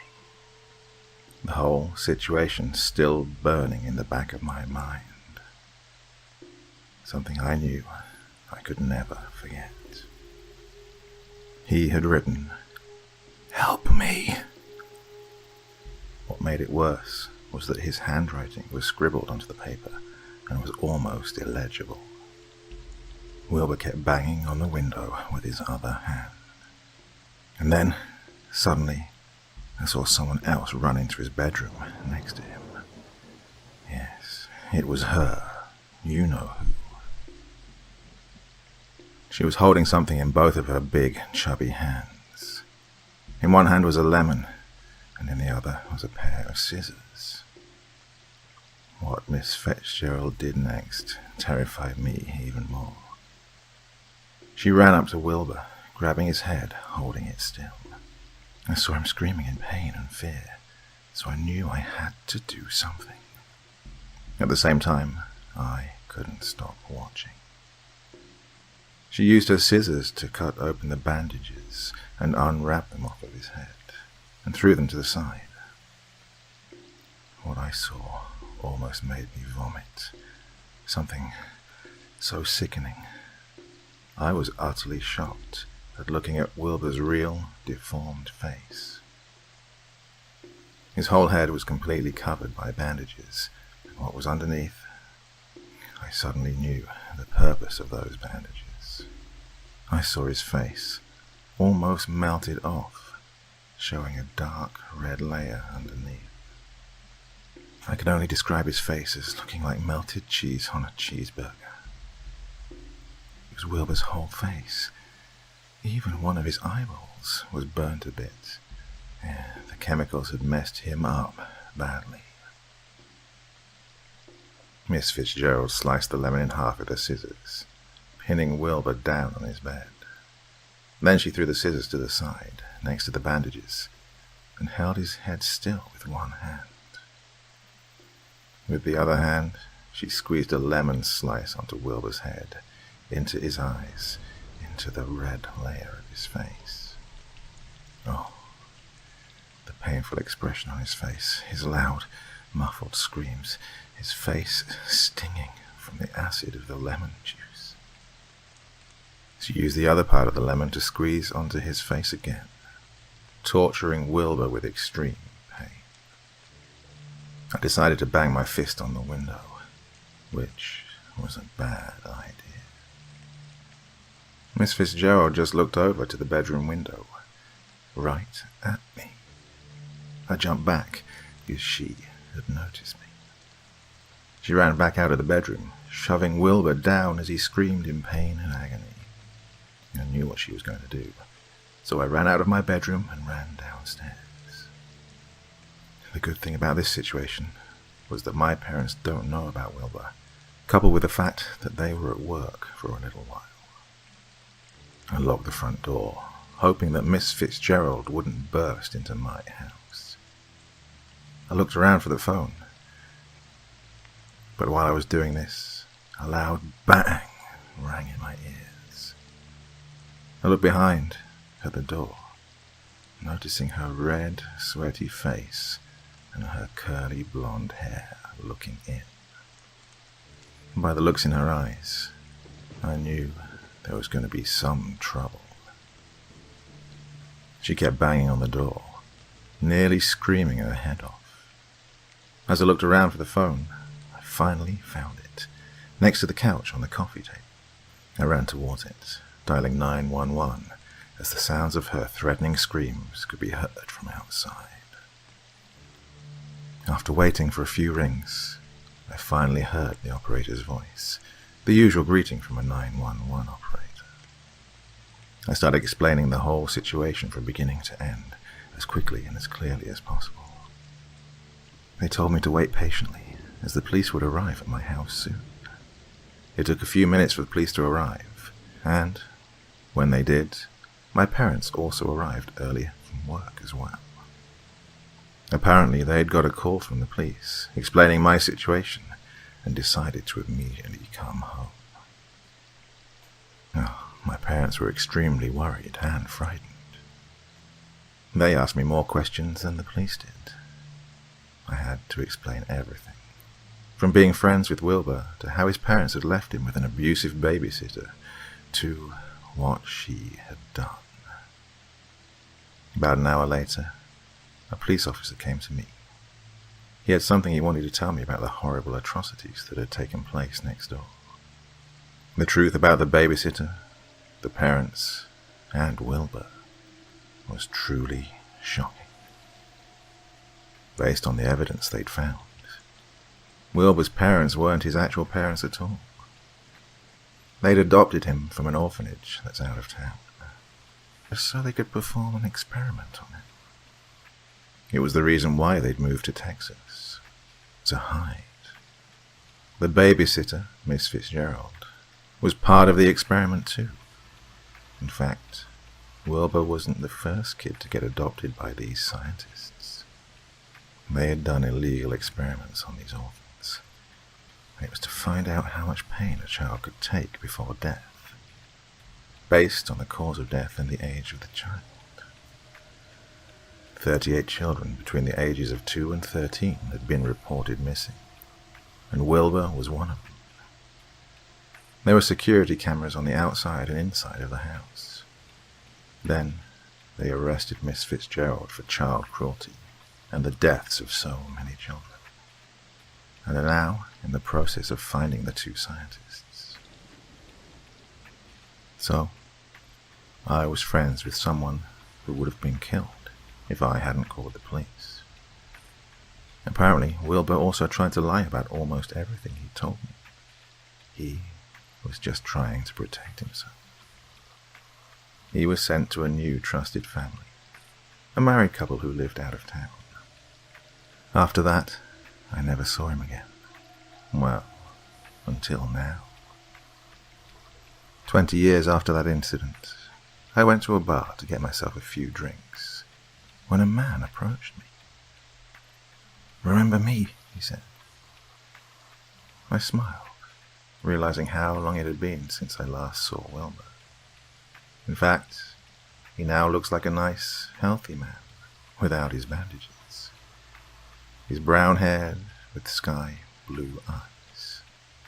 And, to be honest, he almost looked like a complete stranger. After that, we talked and drank a few glasses of beer, finally speaking to each other in person. Wilbur and I knew that nobody would try to keep us apart, that the scientists and the babysitter are probably still locked away right now. And I keep thinking about that again and again. The fact that this man would have been killed if I hadn't saved his life.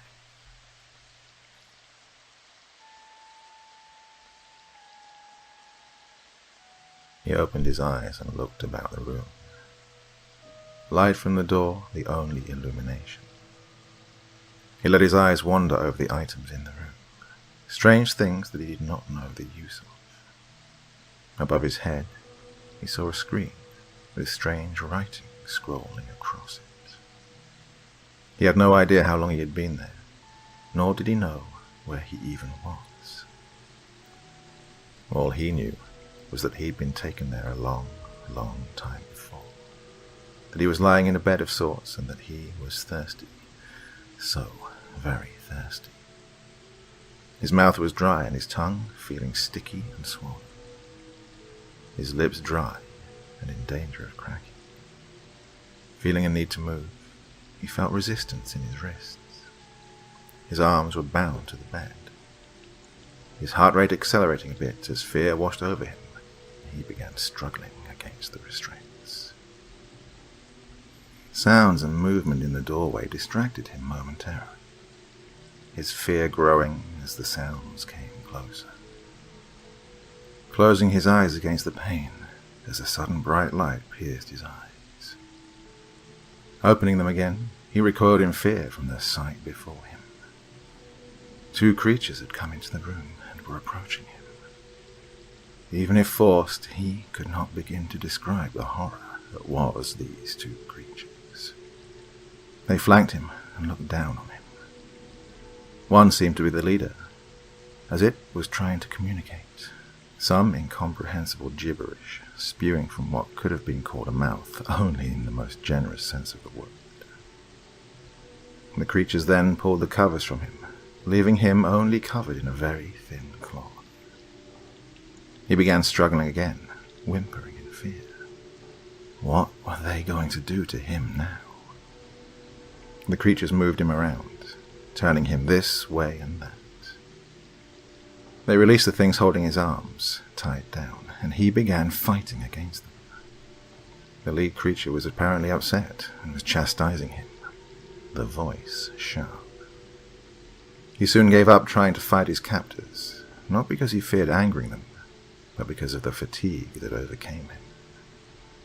He lay there, shocked and defeated, stunned at the weakness in his body. He was sure that he had once been a strong man.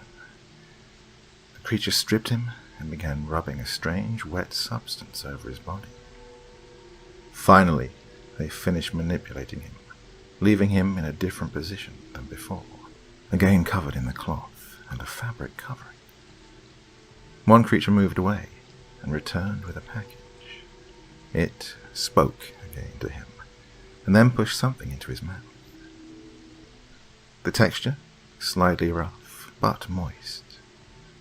At first, relief washed over him, as his parched mouth was wet, but then a stinging sensation and a strange taste hit him. He turned his head away as he sunk even deeper into despair. He closed his eyes, trying to shut out the world that was now his hell, and heard the creatures leaving the room, chattering to each other. Outside the room. "Thanks, Cam. Let me know when you need help with your baths," Jan said, looking at her friend and co-worker. Glancing back, looking sadly into the room they'd just left, Cam nodded and stopped. "What's wrong, Jan?" Jan shook her head. "I don't know. Did you see his eyes? The way he looked at us?" She looks back at the patient. "He looked terrified." Cam nods again, also looking into the room. "Yeah, I thought so too. He has dementia, yeah?" "Yes, he does. I wonder." Jan pauses, thinking. I know they lose their memory and all, but I just wonder. What if they lose the ability to recognize human faces too? Cam looks at Jan, horrified. Oh my God. What if they do? Jen picks up the thought. What does he think we are? What does he think we're doing to him? Both nurses shudder at the thought, looking sadly at the patient. Jen wonders out loud. What are we doing to him? I feel like I should post this all now, as this may be my only chance to tell anyone of my experiences here. I'm covered in blood, and I'm sure the cops are going to come as soon as the next shift shows up. First off, my name's John Miller, and I began working at Whispering Grove University as a night security guard about 6 months ago, after an interesting stint of government work, details of which I probably shouldn't disclose here. It was an easy job, and it paid enough to live on. I figured I could use some normalcy, though. Well, normalcy is what I got up until recently.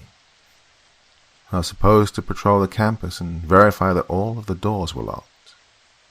The rest of the time I could just mess around and more or less do whatever I wanted, as long as every so often I walked around the campus.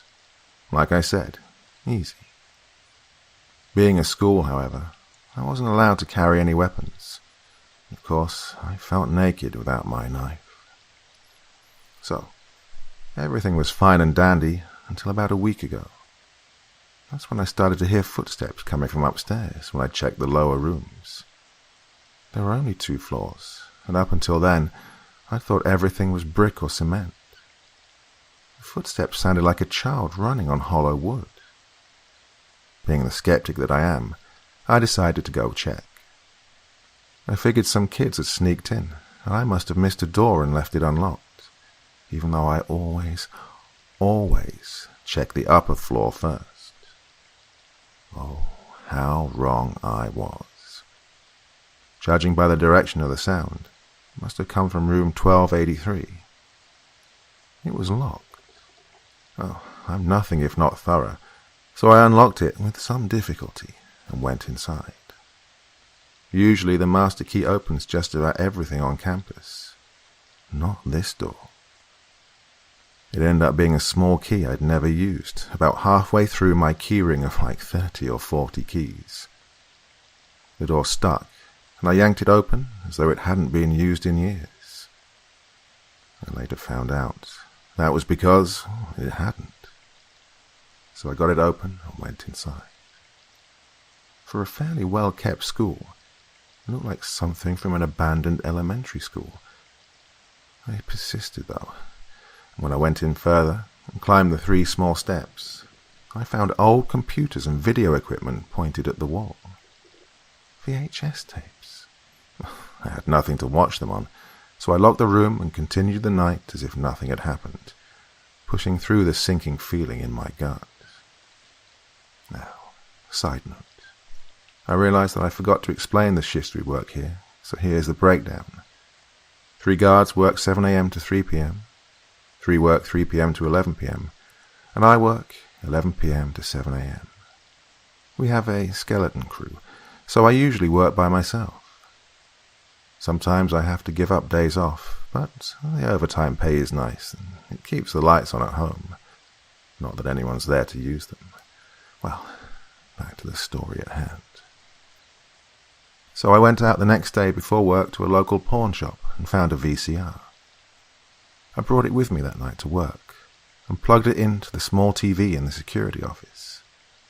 I was going to figure out what room 1283 was, but first, a cigarette. Apparently, it wasn't just room 1283 that wasn't normal about the campus, as when I went out for a cigarette, I ended up having a polite but terrifying conversation with a very proper-sounding talking boar, making his way through the campus to the grove out back that the school was named for.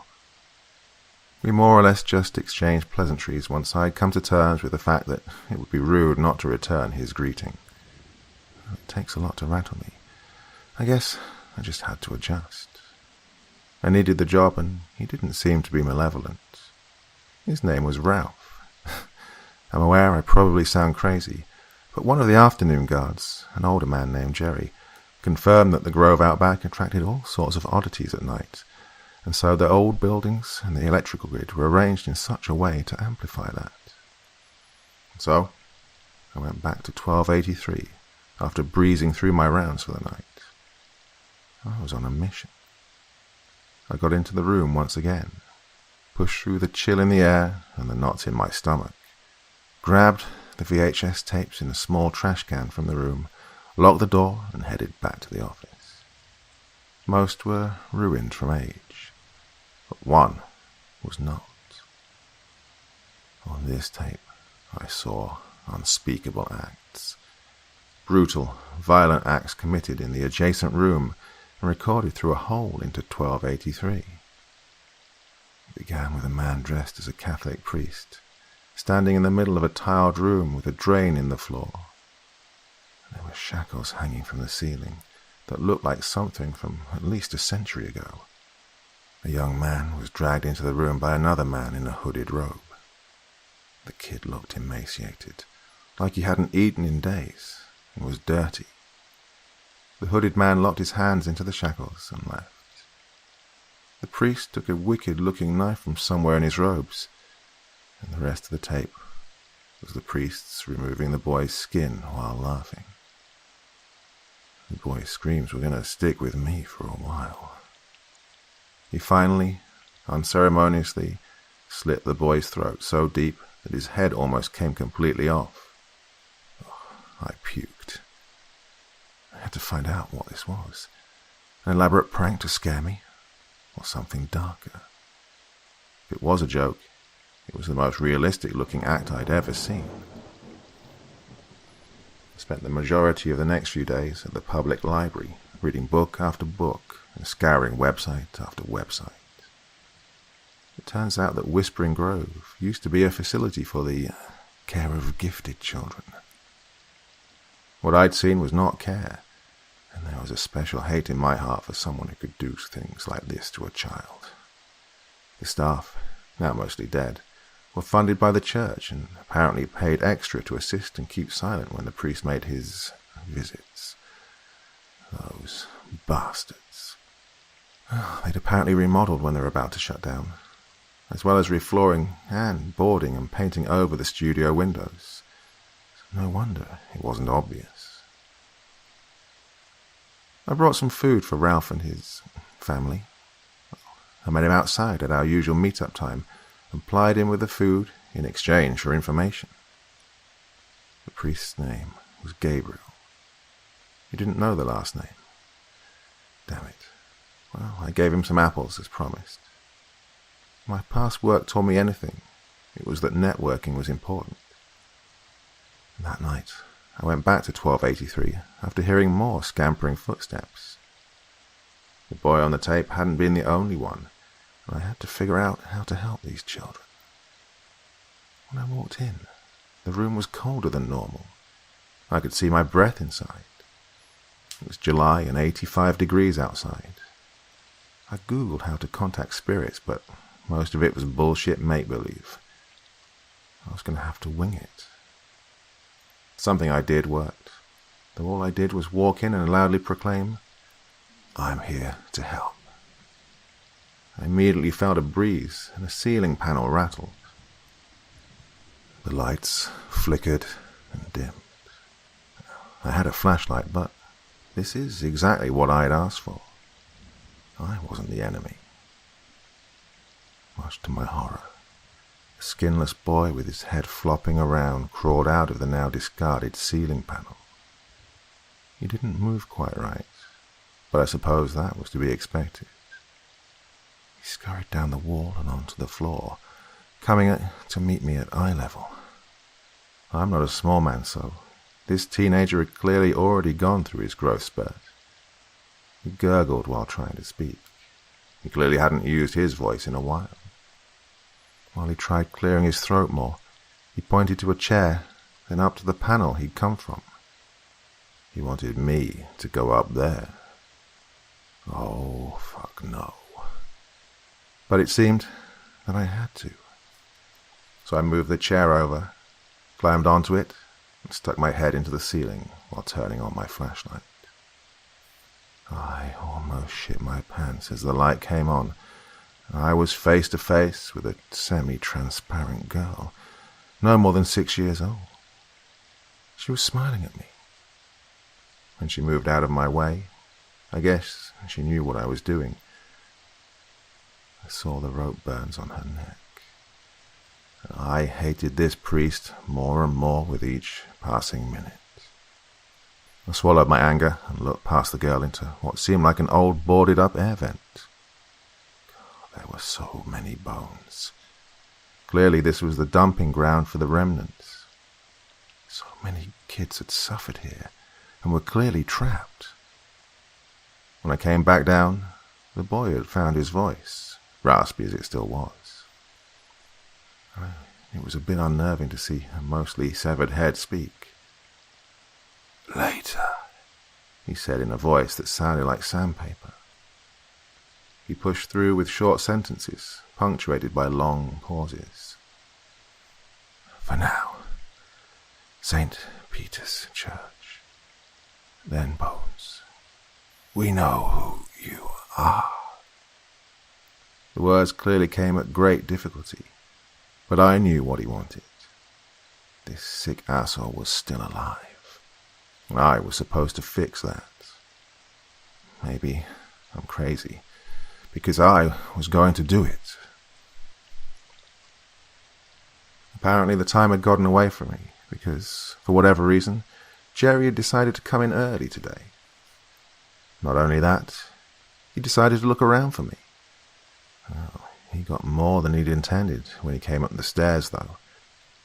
If I thought the spirit of the boy was unnerving before, I was certainly scared shitless when the ghost boy heard Jerry calling out my name, presumably after seeing the light on in the room. The boy's face twisted into a horrible mask of rage as he launched himself out the door and onto Jerry. The lights went out, and it was darker than it should have been. Jerry screamed that sickening, gut-wrenching scream of imminent death. By the time I'd gotten out of the room, Jerry was at the bottom of the stairs. He wasn't moving, and the spirits were gone. I closed the room and called the cops. Apparently, a 76-year-old man having a heart attack was sufficient enough for their medical examiner's research. I told them I'd heard him yell for me. By the time I'd come out, I'd seen him at the bottom of the stairs. Well, not too far from the truth, but not too close either. And that was yesterday. I found St. Peter's Church this morning. I hadn't slept, so it wasn't difficult to play the flustered co-worker that needed a priest for a cleansing of demonic energies. What a crock of shit.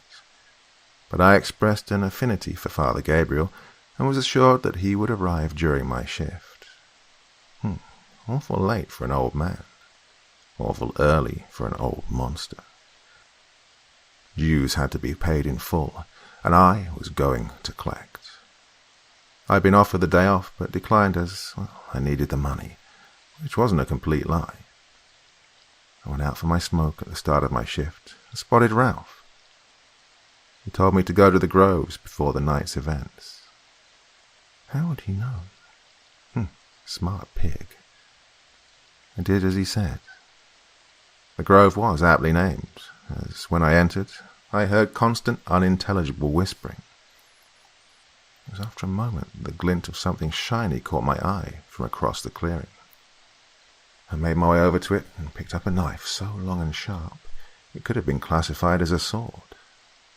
Not knowing what else to do, I thanked the trees, hid the knife in my backpack, and made my way to the front of the building just as Father Gabriel arrived, emerging from the car, before telling them to come back in the morning.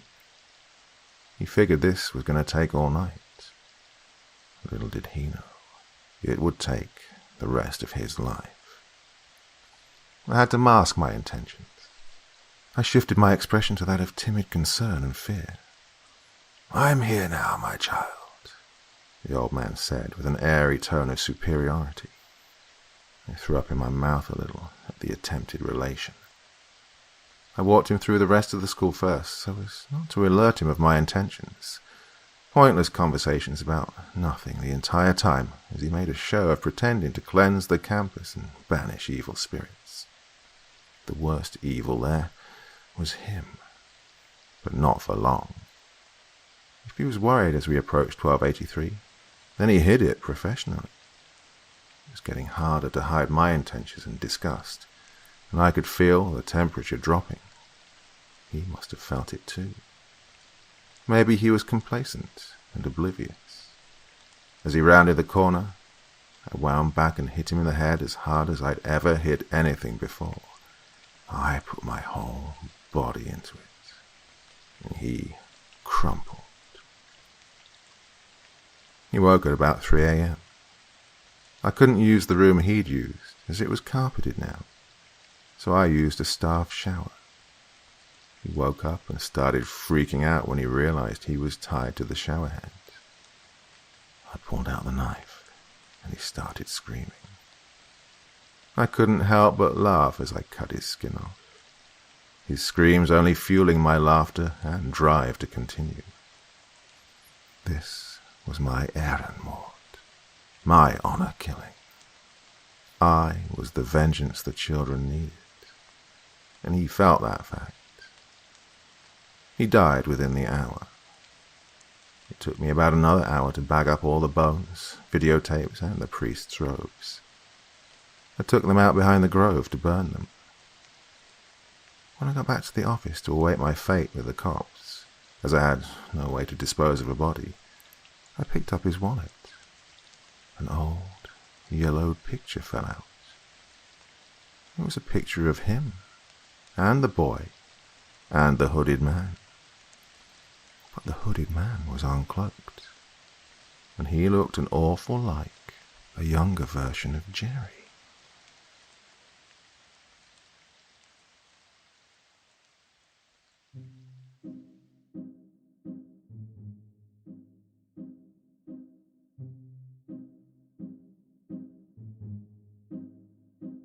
Hello? Hello? Anyone still there? You're all asleep, aren't you? I can basically say anything I want right now, and none of you will be awake to listen to this part of it. I'm sure some of you are. Great collection of short stories there, all from Dr. Creepin's Vault, the subreddit I set up, so that you lovely people could share your stories with me and I could read them all for you. Did you like that? Did you like these longer format ones with the rain sounds in the background? The people seem to like them. I've been doing this on and off for years now, but first time I've kind of formally said, yeah, okay, this is designed especially to let you all drift off to sleep. Thoughts, feelings, emotions, do share them with me in the comment section below the vid. That way I'll know that some of you are still listening this far in. Well, I'll be back again very soon. Till next time, very, very sweet dreams and bye-bye.